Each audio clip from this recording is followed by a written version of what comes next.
В Новой Зеландии произошел случай, доказывающий, что человеческое великодушие и милосердие по отношению к братьям нашим меньшим не исчезнет вопреки всему происходящему с лица земли. Лысое существо, сморщенная кожа которого была покрыта слоем засохшей грязи и коросты, стояла, опустив мордочку у края автодороги. Мало надеясь, по всей видимости, на собственную удачу и милосердие со стороны других животных, в том числе и человека. Определить, что за зверь приблизился к людным местам, которые в норме большинство диких животных стараются обойти стороной, помог один признак. Он и объяснил, почему ставший безоружным зверек решил приблизиться к человеку. Ведь без копыт, зубов, когтей, игл или крепкого клюва, позволяющих добывать пищу или обороняться,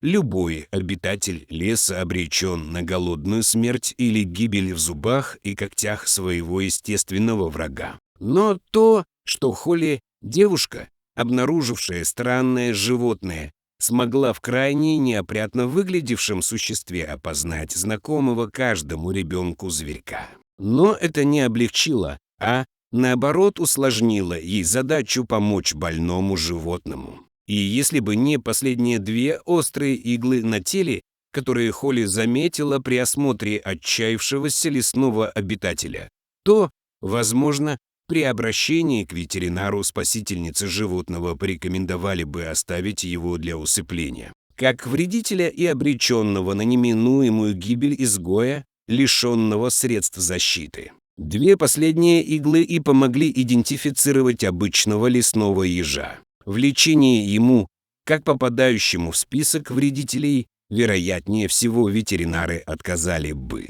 Понимая это, Холли Уоррен взяла на себя заботу о несчастном зверьке.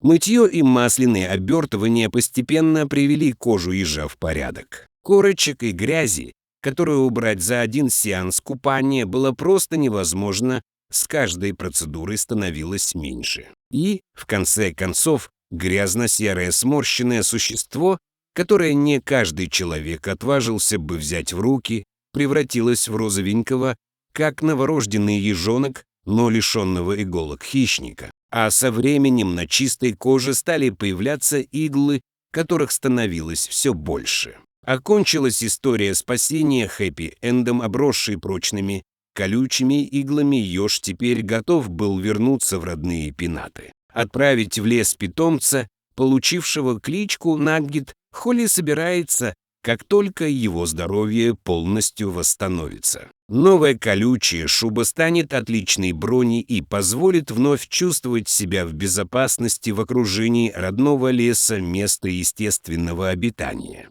Как хорошо, что есть такие добрые люди, не проходящие мимо обреченных на гибель животных, даже если ветеринарные клиники не готовы помогать данному зверю. В России вроде еж не считается вредителем или нет.